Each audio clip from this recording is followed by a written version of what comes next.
Денеска IBM, реномираната организација, ја рангираше Македонија на прво место според новоотворени работни места. Што значи ова за политиката за привлекување на странски инвестиции? Пред се ова признание од IBM е валоризација на сите оние политики, активности, процесите кои се превземени во изминатите 10 години во процесот на привлекување на странски инвеститори.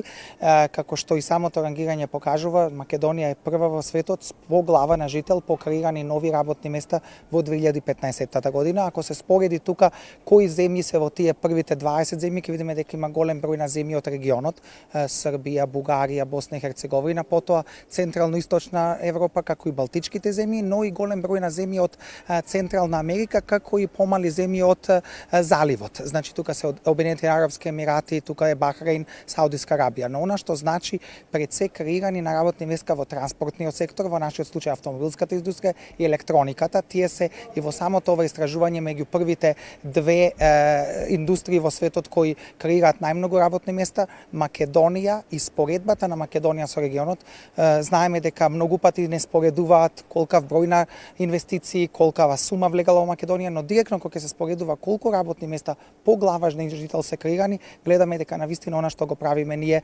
допринесува, вложува со плод и резултати и нормално ние се трудиме и понатаму да ја задржиме оваа висока позиција, бидејќи минатата година бевме петти во ова рангирање. Директоре, кажете ми што ваквите меѓународни признанија значат во вашата комуникација со странските компании? Колку дава позитивен пулс во одлуките да инвестираат во Македонија?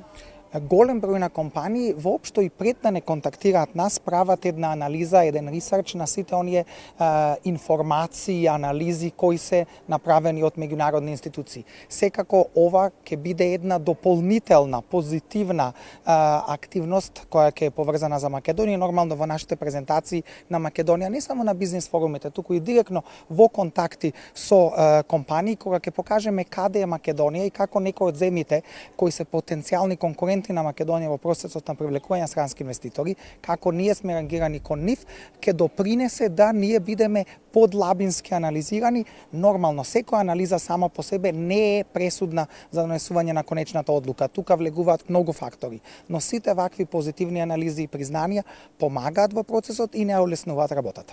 И на крај, ова признание е за ново отворени работни места од странските инвеститори. Што велат последните бројки? Колкав е бројот на вработени во Македонија од странски компании, не само во зоните, туку и од другите компании?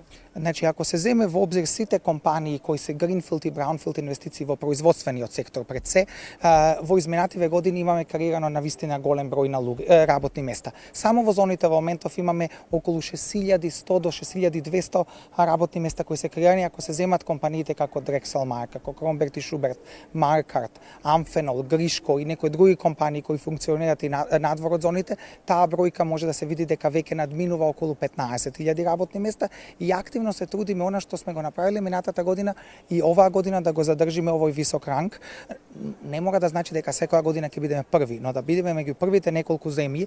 Само за оваа година можеме да кажеме дека во зоните до крајот на годината треба да бидат креирани вкупно да има над 7500 работни места, што значи дека 1300 до 1400 работни места треба да се креираат до крајот на годината и сите овие резултати директно ќе допринесат при анализата и идната година ние да имаме многу позитивен резултат.